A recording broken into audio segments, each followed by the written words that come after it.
Presiden Venezuela Nicolas Maduro menyampaikan pesan perdamaian kepada publik Amerika Serikat hanya 2 malam sebelum dirinya ditangkap atas perintah Presiden Amerika Serikat Donald Trump. Pesan tersebut disampaikan Maduro saat ia berkeliling ibu kota Caracas menggunakan mobil pada malam tahun baru, dalam sebuah tur yang disiarkan ke publik. Amerika harus tahu bahwa di sini mereka memiliki teman, sebuah negara yang damai, dan pemerintah yang ramah.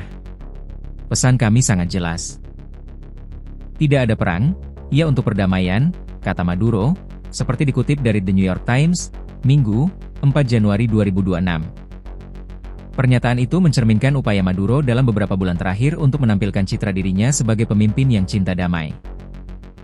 Dalam sejumlah demonstrasi di berbagai kota Venezuela, Maduro kerap tampil bernyanyi lagu Imagine karya John Lennon, menari mengikuti irama musik tekno yang dipadukan dengan slogan-slogan perdamaian, hingga meniru gaya Bobby S1MCHE Pronunciation Ferrin dalam lagu populernya yang mengajak pendengar untuk tetap tenang dan optimistis. Namun, di balik pesan damai tersebut, Maduro juga kerap menunjukkan sikap menantang. Ia berulang kali menegaskan bahwa Venezuela siap mempertahankan kedaulatannya dari apa yang disebutnya sebagai kekuatan imperialis. Meski demikian, ketika tekanan dari Amerika Serikat meningkat, Maduro menyatakan keinginannya untuk membuka ruang dialog dan kesepakatan. Pemerintah harus mengetahui hal ini karena kami telah memberitahu banyak pejabat mereka. Jika mereka ingin melakukan percakapan serius tentang perjanjian anti-narkoba, kami siap, ujar Maduro. Ia juga menyebut Venezuela terbuka terhadap investasi Amerika Serikat, termasuk di sektor energi. Jika mereka menginginkan minyak Venezuela, kami siap menerima investasi Amerika Serikat, kapanpun, dimanapun, dan bagaimanapun mereka menginginkannya, katanya. Maduro menambahkan, Venezuela juga terbuka terhadap kerja sama pembangunan ekonomi yang lebih luas. Menurutnya, masyarakat Amerika perlu mengetahui bahwa Venezuela siap menjalin perjanjian ekonomi yang komprehensif dengan Amerika Serikat. Di sisi lain, Presiden Donald Trump secara konsisten menyebut Maduro sebagai pemimpin kartel narkoba. Pada Sabtu, 3 Januari 2026, Jaksa Federal Amerika Serikat mendakwa Maduro dan istrinya, Cilia Flores, dengan tuduhan terorisme narkoba serta konspirasi untuk mengimpor kokain ke Amerika Serikat. Maduro membantah keras tuduhan tersebut.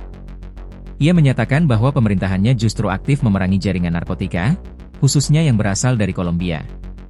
Maduro mengklaim pasukan keamanan Venezuela telah menembak jatuh 431 pesawat yang diduga digunakan untuk menyelundupkan narkoba melalui wilayah udara negaranya. Menurut Maduro, tuduhan yang dialamatkan kepadanya merupakan rekayasa politik untuk membenarkan tindakan militer terhadap Venezuela. Ia membandingkan tuduhan tersebut dengan klaim senjata pemusnah massal yang digunakan Amerika Serikat sebagai dasar invasi ke Irak di masa lalu. Mereka tidak bisa menuduh saya atau Venezuela memiliki senjata pemusnah massal, atau rudal nuklir, atau senjata kimia. Jadi mereka mengarang tuduhan yang pemerintah Amerika Serikat tahu sama palsunya dengan klaim senjata pemusnah massal yang membawa mereka ke dalam perang abadi, ujarnya. Trump mengklaim telah berbicara dengan Maduro beberapa kali, termasuk dalam sepekan terakhir sebelum penangkapan. Namun, Maduro membantah adanya komunikasi terbaru tersebut. Ia menyatakan hanya pernah berbicara sekali dengan Trump, yakni pada 21 November lalu, melalui panggilan telepon berdurasi sekitar 10 menit yang disebutnya berlangsung sopan. Pada Sabtu, 3 Januari 2026, aparat Amerika Serikat menangkap Maduro dan membawanya ke New York. Ia diperkirakan ditahan di pusat penahanan metropolitan di Brooklyn. Penangkapan tersebut dilaporkan melibatkan pengerahan pasukan elit Delta Force, unit misi khusus militer AS.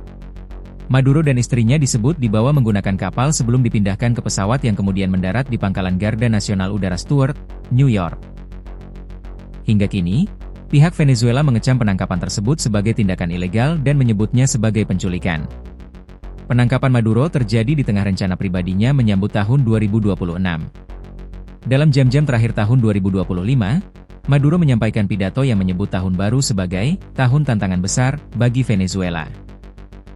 Untuk tahun 2026, tahun yang saya sebut tahun tantangan besar, kita akan mengatasi kekacauan dan kesulitan, dan terus memperkuat Venezuela sebagai negara yang damai, kata Maduro saat itu. Kini, pesan perdamaian tersebut kontras dengan situasi yang dihadapinya, setelah ia harus menjalani proses hukum di Amerika Serikat, sementara masa depan kepemimpinannya di Venezuela berada dalam ketidakpastian.